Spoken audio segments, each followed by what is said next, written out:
남의 유익을 구하는 삶이라는 제목으로 하나님 말씀 선포하겠습니다. 예수께서 이 땅에 오시고 십자가에 죽으신 이유는 우리를 구원하기 위함이라는 말이죠. 제가 새벽에도 말씀을 드렸는데, 구원이라는 말은 우리를 모든 죄와 악에서 건져내시는 뜻이에요. 우리가 구원이라는 개념을 천국이라고 생각하지만 좀 다른 거예요. 구원과 천국과 영생의 개념이 좀 다르죠. 구원은 죄에서 벗어나게 탈옥시키는 거예요. 구원은 탈옥. 천국은 뭐예요? 그 나라. 영생은 그 나라에서 영원히 사는 삶. 그래서 사실은 다른 개념인 거거든요. 우리가 믿음으로 구원을 받고, 구원이 우리를 천국에 들어가게 하고, 자유한 자가 그 안에서 우리 영생의 삶을 살게 되는 거죠.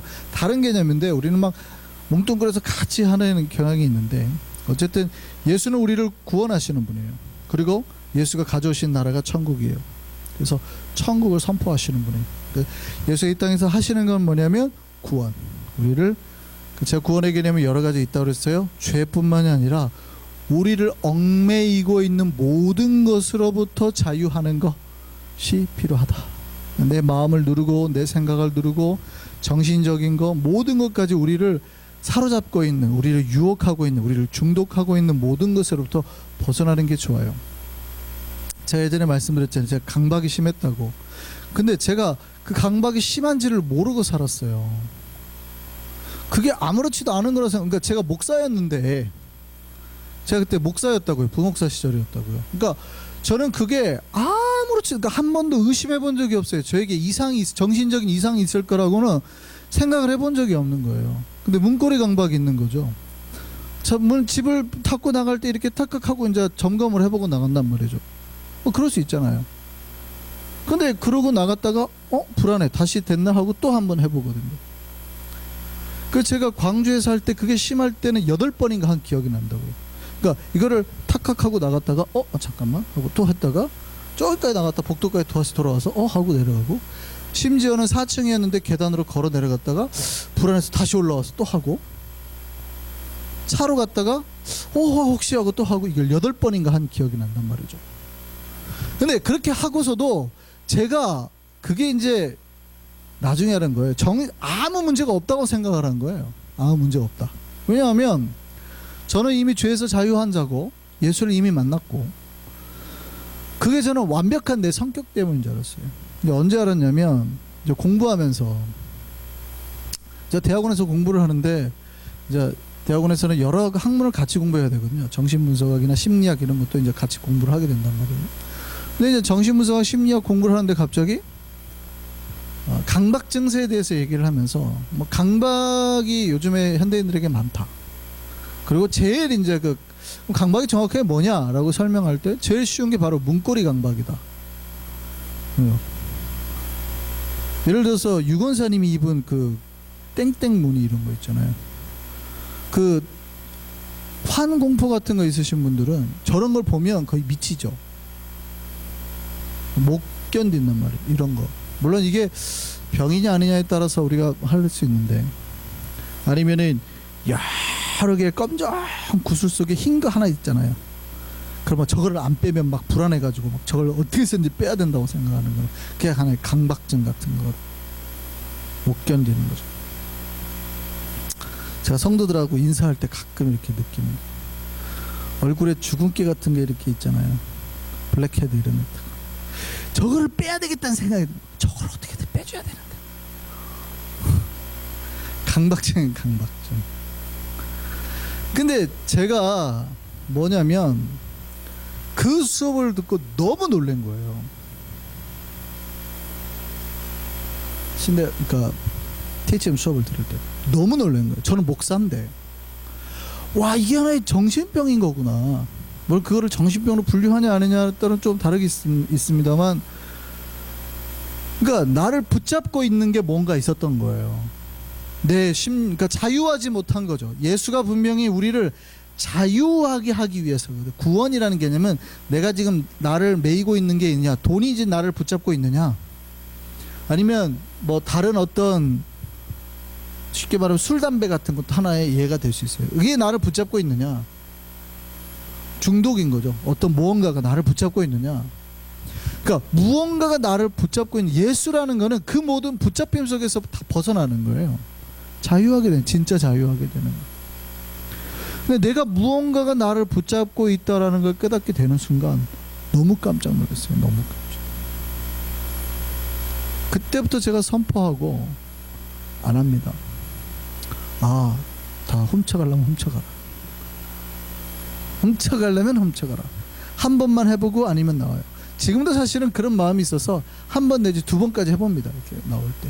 근데 왜 그 강박이 더 생기냐면 이렇게 해가지고 했는데 어느 순간 쑥 열리거든요. 그러니까 안 잠긴 거예요 이게. 그런 경험이 10번 중에 한 번은 있어요. 저희 아파트 같은 경우는 특히 그래요. 이게 잘 안 잠기거든요. 그러니까 그런 거 경험이 생기다 보니까 이게 하나의 강박증을 더 강화시키는 요인이 되거든요. 지난번에 했더니 열렸어. 또 그럴지도 몰라. 뭐 이런 게 생기는 거잖아요. 어쨌든요. 그 이후로는 제가 그렇게까지 심하게 안 해요. 조심해야지. 구원이라는 개념은 자유예요. 자유.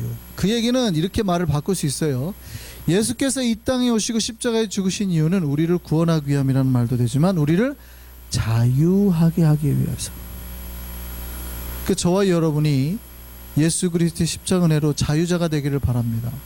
여러분을 매고 있는 모든 것으로부터 벗어나야 돼요. 정신병, 심리적인 압박, 억압, 사회적인 억압. 그래서 해방신학자들은 예수의 이 자유를 어디로 놓냐면 노동자들을 착취하고 억압하는 그런 권력 이런 것들로부터 자유해야 된다고 해서 데모도 많이 했잖아요. 근데 그게 이유가 있어요.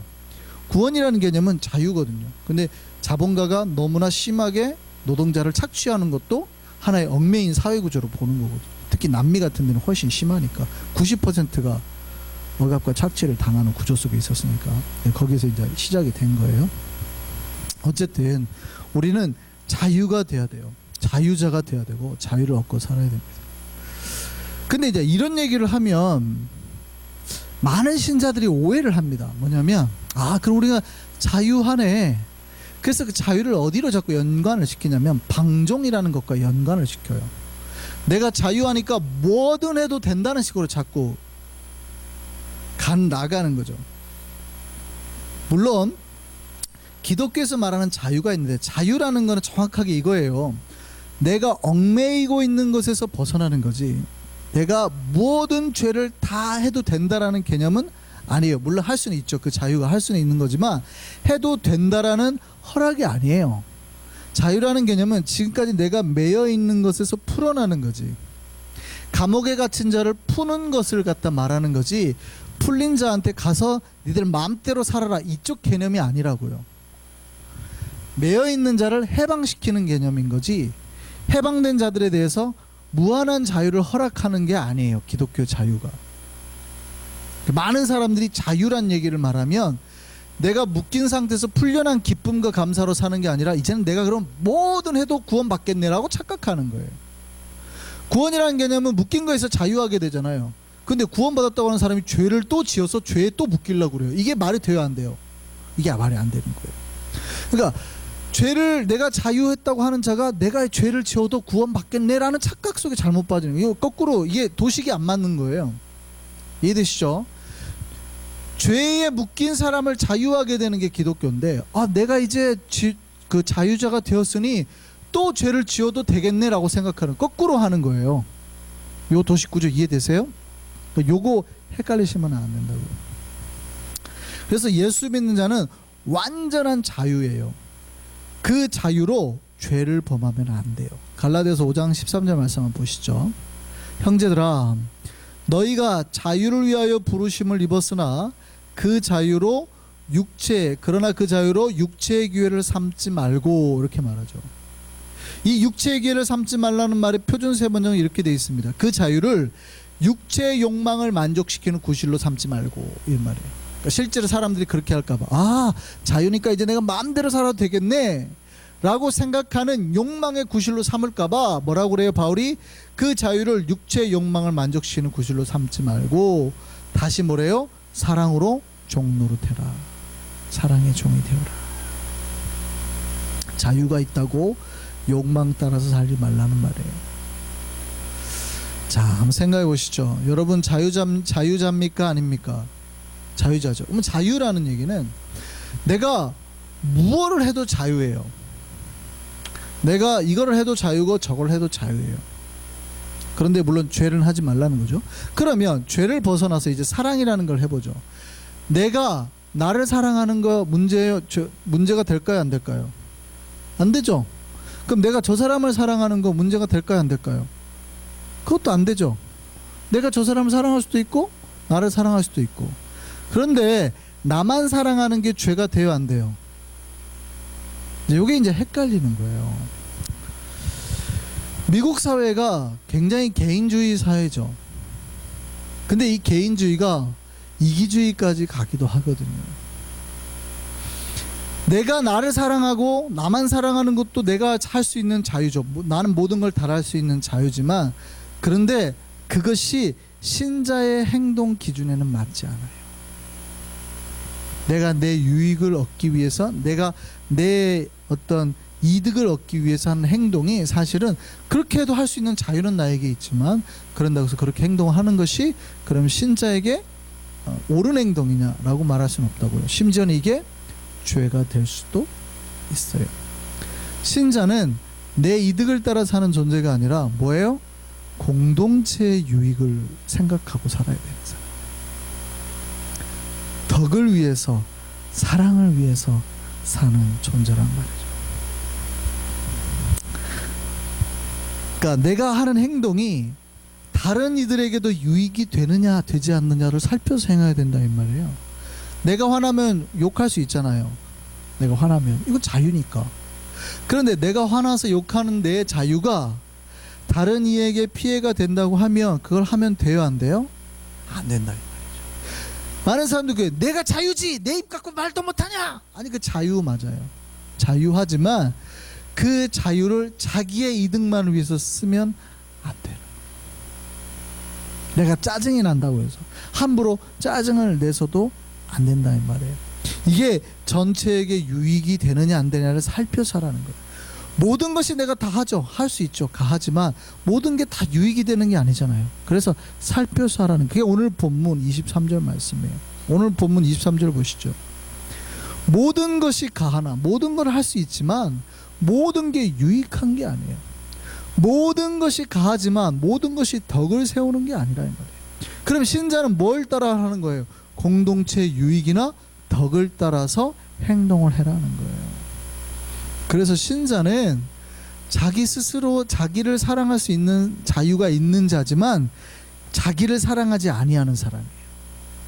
이기적인 사람이 아니라 이타적인 행동을 하라는 사람이에요. 사실은 신자는 그렇게 하라고 부르심을 받았어요. 아까 갈라디아서 말씀 뭐예요? 사랑으로 종이 되라고 부름을 받았다. 그 자유로 육체나 너를 위해서 살지 말고 사랑으로 다른 이의 종이 되어라고 부름을 받았다 이 말이에요.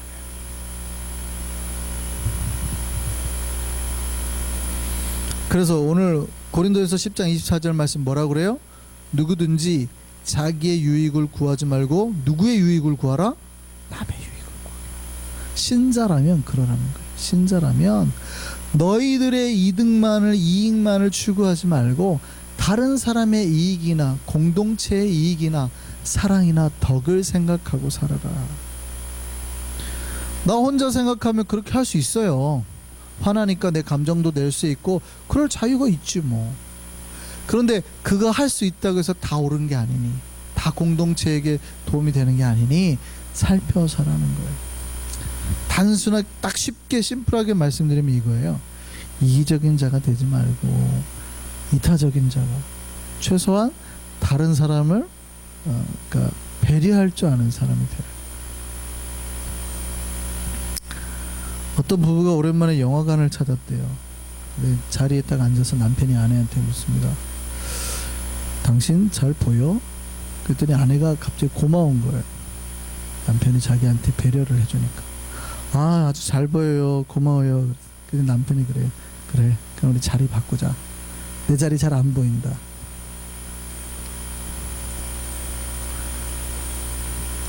여러분, 이런 사람하고 살고 싶습니까? 신자든 불신자든 이기적인 사람하고 만나고 싶지 않죠. 하물며 이타적인 삶을 위하여 부르심을 받은 신자가 이기적인 행동을 하면 되겠냐 이 말이죠. 우리가 믿음이 있는지 없는지, 신실한 사람인지 아닌지를 평가할 수 있는 기준이 이타심이에요. 많은 사람들이 이렇게 말할 수 있습니다. 이기적인 게 꼭 그렇게 나쁜 건가요? 우리가 다른 사람한테 뭐 헌신하며 살아야 되나요? 다른 사람한테 피해만 안 주고 살면 되지 뭐. 나 혼자 잘 먹고 잘 사는 게 왜 나쁩니까? 라고 질문할 수 있죠. 그런데 성경은 사실은 그거를 죄라고 말하고 있는 거예요. 우리는 그거를 위해 부름을 받지 않았다는 거예요. 우리는 다른 사람을 위해, 하나님을 위해 살도록 부르심을 받았다는 거예요. 그러니까 하나님의 말씀이 그렇다는 거예요. 그렇게 다른 사람을 위해서 살아라, 사랑하며 살아라. 근데 말씀대로 살지 않으면 그 대가가 어떻게 될까요? 자기에게 돌아오는 거예요. 쉽게 말하면 이기심을 가지고 살면, 자기의 이기적인 욕심이나 욕망만 따라 살면 결국 그 피해가, 그 대가가, 그 죄에 대한 책임이 자기에게 고스란히 돌아온다는 거죠.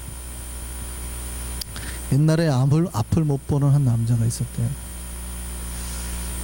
이 사람 평생 소원이 그겁니다. 한 번이라도 좋으니 눈만 뜰 수 있으면 좋겠다. 한 번만이라도 앞을 보면 좋겠다. 이게 그 사람의 소원이었습니다. 이 이야기를 들은 어느 날 밤에 부엉이가 찾아왔어요. 부엉이가 그렇게 말합니다. 아저씨, 제가 아저씨를 도와줄 수 있을 것 같아요. 저는 낮에는 잠자고 밤에만 활동을 하니까 낮에는 제 눈이 필요 없을 것 같아요. 아저씨가 쓰시고 대신에 밤 되면 저에게 꼭 돌려주세요.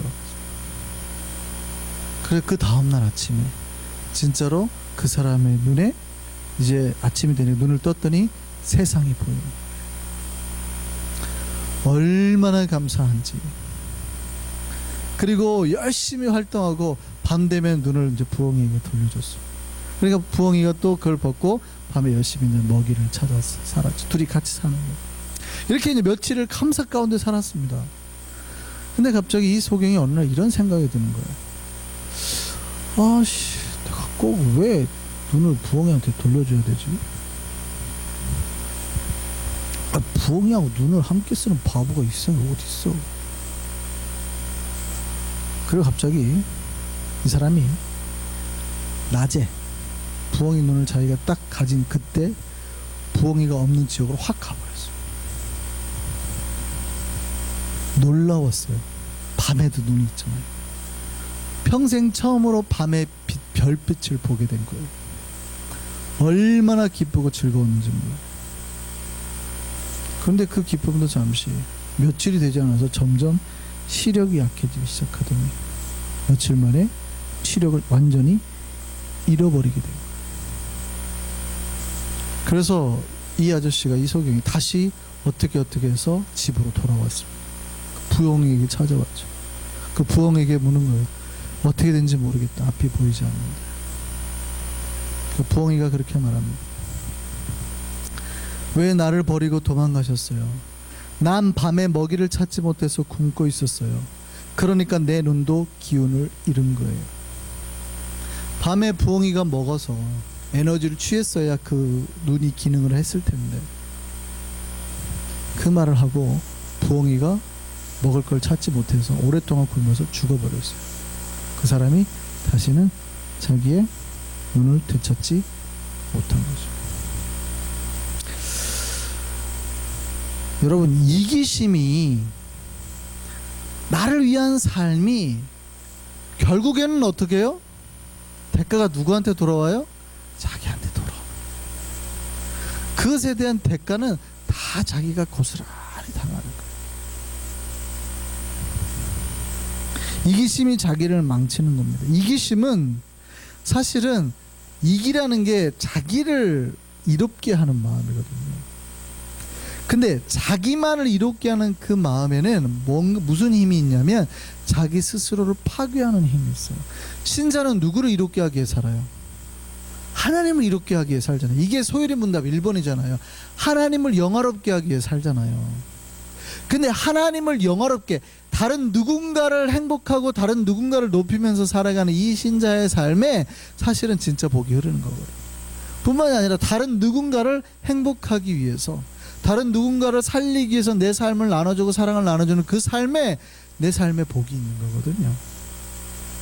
이게 원래 하나님이 인간이 복을 받게 하신 복의 원리인데, 이것과 정반대가 뭐예요?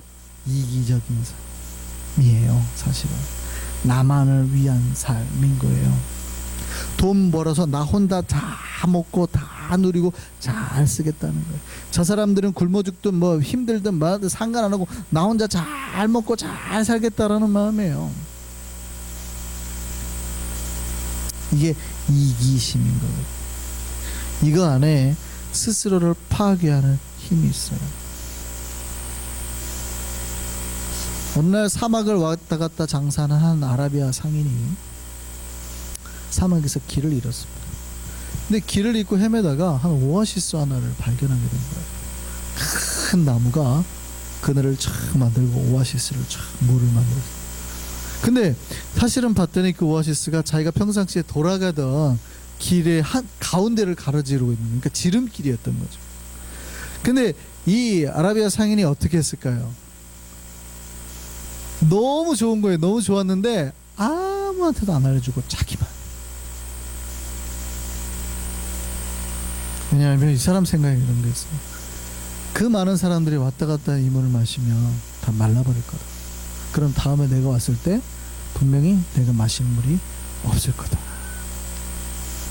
그래서 자기 혼자만 그거를 즐겼습니다. 여러분 같으면 어떻게 하실래요? 많은 사람들은 알려서 여러 사람이 쓰게 할까요? 아니면 자기만 몰래 와서 그것을 누릴까요? 이 사람이 어느 날 와가지고 이제 쉬고 있어요. 물을 마시고 그늘에 앉아있고 있는데 너무 좋았어요. 너무 만족해가지고 딱 그 길을 떠나려고 하는 순간 이런 생각이 드는 거예요. 이 나무가, 이 야자수가 너무 큰데 분명히 누가 지나가다가 이거를 보고 여기 오아시스를 발견할 것 같은데.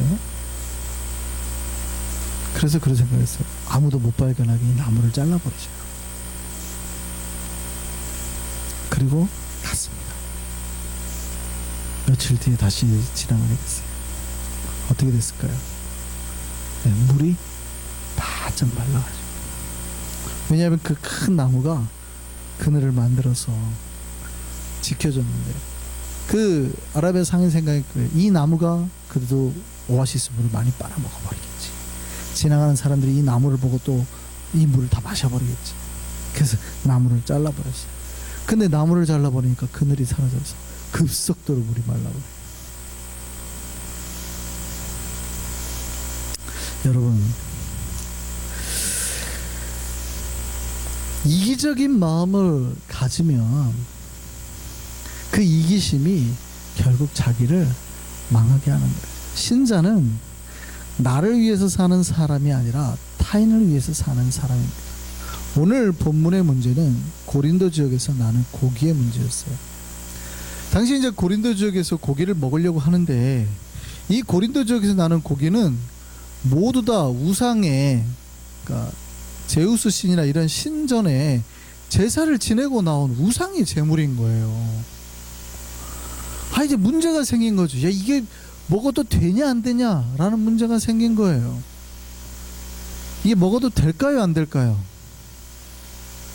김정 집사님, 이거를 먹어도 될까요 안 될까요? 예? 먹어도 될까요 안 될까요? 그냥 먹어야 할까요 안 먹어야 할까요 얘기가 아니라 그냥 먹어도 되는지, 신학적으로 먹어도 되는지에 대한 질문이에요. 먹어도 되는 거예요 안 되는 거예요? 돼요?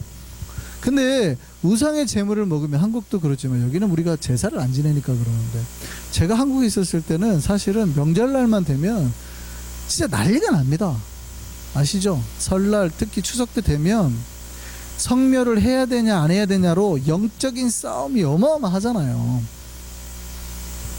그러니까 막 그때 되면 집중 기도를 하고 막 영적인 싸움에서 이번 명절 때 뭐 쓰러지지 마시고 꼭 승리하고 돌아오시기 바랍니다, 뭐 이런 기도들을 하잖아요. 뉴욕이니까 우리가 잘 모르는 거지. 이게 가족들끼리 저도 어렸을 때부터 그랬거든요. 저는 종감 5대부터 여기 5대 할아버지 묘야 뭐 집안의 족보가 이렇게 쌓여있고 저희 시골 가면 뭐 저희 아버님 어렸을 때 여기 몇 대손 뭐 산을 다니면서 이렇게 살았단 말이죠. 그 제가 교회를 딱 나가고 처음에 이렇게 묘소에 가가지고 하는데 절을 안 해요.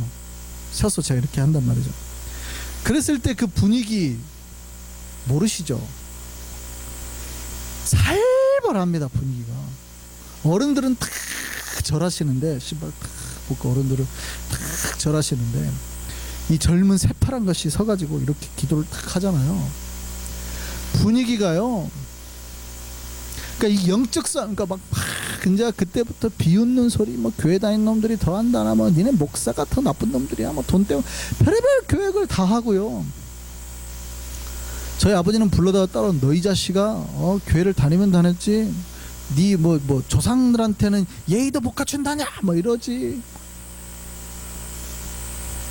이게 영적인 싸움이 어마하잖아요. 지금 그 얘기예요, 그 얘기. 우상의 재물을 먹는다는 얘기는 우상과 한 식탁을 먹는다는 거예요. 우상과 한 식탁에서 같이 앉아서 여러분 쉐어할 수 있겠어요? 예전에 그 새가족이 제가 한국에 있을 때 제사 지내고라는 음식이라고 저희 집에 갖고 온 거예요. 제사 지내, 제가 그분들이 잘 모르니까 제사 지내고 이제 음식 드시라고 가지고 온 거예요. 막 그때 옆에 집사람도 있었는데 난리가 났습니다. 감히 이런 거를 목사님한테 먹으라고 갖고 왔다고. 먹어야 돼요, 말아야 돼요? 자, 그런 상황이 됐어요. 우리 성도님들이 있고 막 난리가 났어요. 제가 그거를 고기 전을 먹어야 돼요, 먹으면 안 돼요? 중요한 거는 뭐냐면 바울이 앞에 그 얘기를 하는 거예요. 바울이 앞에 그 얘기를 하는데, 만약에 너희 중에 불신자가 너희를 청했을 때 갔는데 너희 앞에 뭐든지 차려져 있다 그러면 묻지 말고 먹으라는 거예요. 이게 먹냐 안 먹냐가 문제되는 건 아니라는 거예요. 불신자가 청해가지고 갖고 음식이 있는데 고기가 여기 우상에서 나온 거지요, 나 안 먹을랍니다, 이러지 말고 그냥 먹으라는 거예요. 근데 만약에 너희 중에 지금 이거 우상의 제물이라고 말하는 사람이 있다면 그 말하는 사람을 위해서, 그 사람의 양심을 위해서, 네 양심이 아니라 그 사람의 양심을 위해서 먹지 말라. 그러니까 자 보세요. 이게 먹어도 되냐 안 되냐의 문제예요? 먹어도 되냐 안 되냐의 문제는 아니죠. 먹어도 되기도 하고 안 되기도 하는 거예요. 그러니까 내가 아무런 거리낌이 없어. 이건 내 자유거든요.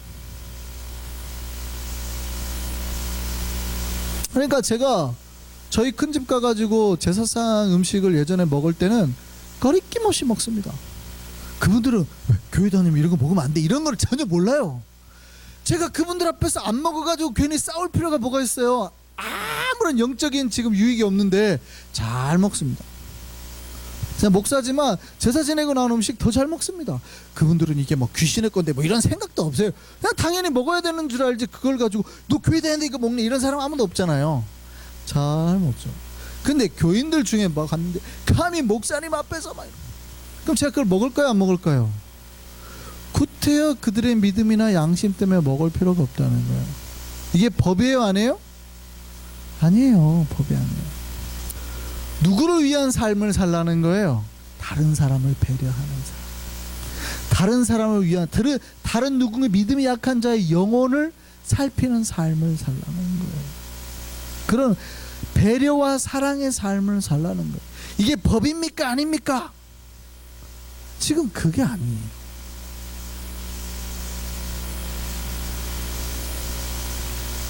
자, 기준을 다시, 지금 내가 피하려는 기준이 아니라 누군가가 이것 때문에 심각한 믿음의 실족을 할 것 같으면 안 해도 되는 배려가 필요하다는 거예요. 근데 거기서 갑자기 야 이게 별거야? 나는 자유해, 이게 나하고 아무런 상관없어, 나는 자유자야 하고 먹어버린다 그러면 물론 그거는 그 사람에게 자유죠. 그 믿음에, 그 사람 믿음은 흔들릴 게 없지. 그렇잖아요. 제가 그 전을 먹은다고 해서 제가 흔들리겠어요? 전 하나에 안 흔들리죠, 저는. 그런데 새 가족은 시험 들 수 있다 이 말이에요. 그렇다면 그 사람을 위해서 하지 말라는 거예요.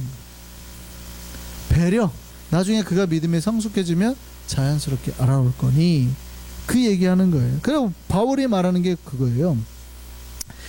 누가 너에게 이것이 재물이라 말하거든 알게 한 자와 그 양심을 위하여 먹지 말라.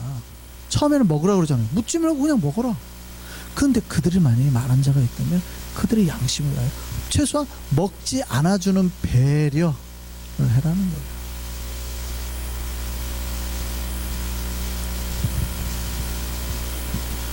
이게 하나의 지금 이중 성격이 아니에요. 뒤에서는 먹으면서 겉에서는 안 먹는 척, 거룩한 척 하는 그런 게 아닙니다. 그런 식으로 이해하시면 안 돼요. 그게 아니라 배려라는 거예요. 배려. 왜냐하면 신자는 기본적으로 자기를 위해서 사는 존재가 아니라 아까 앞에서 뭐라고 그래요? 여러 사람의 유익이 되는 거냐 안 되는 거냐를 살피라고 그러죠. 이게 덕이 되느냐 안 되느냐를 살피라는 거죠. 덕과 사랑 면에서는 안 된다는 거예요. 신학적인 면에서는 아무 문제가 없죠. 당시에 그랬어요. 신자가 자유자니 그런 걸 먹는다고 아무 문제가 되지 않는다 주장하는 사람 말도 있죠. 그 말도 맞죠. 근데 바울은 혹시라도 누군가 그것을 재물이어서 문제라고 말하면 그냥 먹지 말라는 거예요. 그 개인의 자유의 면에서는 아무 문제가 없지만 신학이 연약한 사람 그걸 보고 시험 들 수 있다는 거죠. 그 신자는 자기를 위해 사는 사람이 아니에요. 하나님을 위해 타인을 위해서 사는 사람이에요. 오늘 고린도서 10장 31절 33절 말씀 보시죠. 그런즉 우리가 잘 아시는 말씀이에요. 그런즉 너희가 먹든지 마시든지 무엇을 한다 하나님의 영광을 위하여 하라. 이 말 많이 들었죠. 이 말씀 우리가 예전에 암송했을 때 어떻게 암송했어요? 그래 나는 뭐든지 하나님을 위해 살아야지 보통 이렇게 암송했잖아요. 근데 원래 이 말씀은 그 말씀이 아니에요. 우리 삶의 이유는 너 개인을 위한 삶이 아니라 하나님을 위한 삶 아니면 다른 사람을 위한 삶이라는 거예요. 그 다음에 바울이 뭐라고 그래요? 유대인에게나 헬라에게나 하나님의 교회나 거치는 자가 되지 말고 교회에 거치는 자가 되지 말라는 거예요. 공동체 제발 거치는 자가 되지 말라는 거예요. 네 잘난 척하지 말라는 거예요. 네 신학적인 견해로 네 잘난 견해로 네 지식으로 교회에 제발 거치는 자가 되지 말라는 거예요.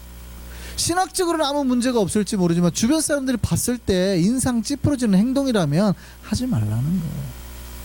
아 신학적으로는 뭐 문제가 있어요. 신학적으로는 이게 뭐냐 나는 자유하다 라고 말할 수 있지만 주변 사람들이 봤을 때 굳이 교회에서 저럴 필요가 있나. 예를 들면 극단적인 예를 들어볼게요. 여러분 제가 예전에 말씀드렸지만 와인 한 잔 마시는 게 죄일까요 아닐까요? 이게 마시냐 아니냐 이게 죄냐 아니냐 논하면 안 된다니까요. 여러분 고기를 재일 때 술을 넣어서 재이잖아요. 그러면 그 안에 알코올 성분이 있잖아요. 물론 날아가신다고 하는 분도 있지만 그럼 먹었잖아요. 그렇게 이게 율법으로 따지면 그거는 다 죄가 돼버리는 거예요. 만약에 술을 먹지 말라 그랬다면. 그러니까 이게 법이냐 아니냐의 문제가 아니에요. 그 집에서 여러분이 피곤할 때 와인 한 잔 마셨다고 해서 죄인 취급 안 해요. 그런데 자기가 양심으로 신학적 양심으로 괜찮다고 생각을 하는 거예요. 근데 주일날 구태여 교회에서 여기서 점심을 먹는데 신학적인 거 아무런 문제 없다고 와인병을 갖다고 기어이 한 잔 마시겠다 그러는 거예요. 기어이 여러 사람 보는 앞에서. 자 보세요. 괜찮아요 안 괜찮아요? 똑같이 한 잔 마시는 거예요. 근데 괜찮아요 안 괜찮아요? 안 괜찮지. 왜요? 공동체 유익을 도대체 생각 못하는 사람이 아주 쉬운 얘기예요. 그렇게 어려운 얘기 아니에요. 이게 마셔도 된다 안 된다. 마시면 죄입니까? 아, 죄는 아니겠죠. 뭐 지옥에는 안 가겠지. 뭐 그런다고 지옥에 가겠어요. 근데 이 사람이 누구를 생각한 거예요? 지만 생각했다. 지만. 공동체 유익을 생각해. 여러 사람을 생각해야 되는데 쉽게 이해가 되셨습니까? 신자는 그래서 바울이 오늘 뭐라고 그래요? 자신의 유익을 구하지 아니하고 많은 사람의 유익을 구해라. 그래서 그들을 구원해내라. 신자의 삶의 모든 기준이 하나님의 영광이어야 하는 거예요. 내 유익을 구하는 게 아니라 다른 사람의 유익을 구해야 되는 거예요. 신자는 최소한 그것을 위해 부름을 받았고 그것을 위해 노력하는 자라는 거예요. 그러니까 이기적인 것과 정반대의 삶을 사는 거예요. 이기적인 삶과 정반대의 삶을 살아야 된다 이 말이에요. 이게 법으로 맞냐 아니냐가 아니라 다른 누군가가 힘들어하고 불편하고 괴로워할 것 같으면 안 하는 거. 바울이 그럼 나는 평생 그럼 고기를 안 먹겠다 이래 버리잖아요. 이게 누군가를 실족시키는 거라면 평생 그럼 고기를 안 먹겠다 그래 버린단 말이죠. 그러니까 내가 만약에 공동체 전체를 해야 하는 거라면 내가 그러면 평생 그걸 안 하겠다 이러는 거예요. 예를 들어서 여러분이 500만 원짜리 백 가질 수 있어요. 그런 능력이 있어요. 근데 교인들이 다 가난해. 그럼 굳이 주일날 500만 원짜리 그 무슨 똥백 가지고 와야 돼요? 아니 그게 무슨 상관이 있어요? 그 사람이 가지든 안 가지든 그 사람이 구원하고 아무런 관계가 없겠지. 그러나 최소한 신자라고 한다면 다른 누군가 그걸 봤을 때 상대적인 박탈감을 느낀다고 한다 그러면 안 가지고 와요.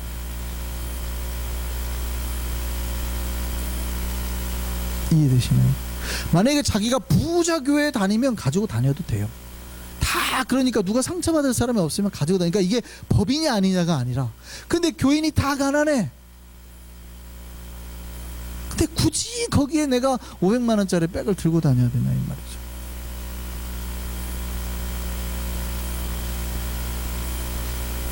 신자는 자기를 위해서 사는 자가 아니라 하나님을 위해서 다른 사람을 위해서 사는 자들이래요.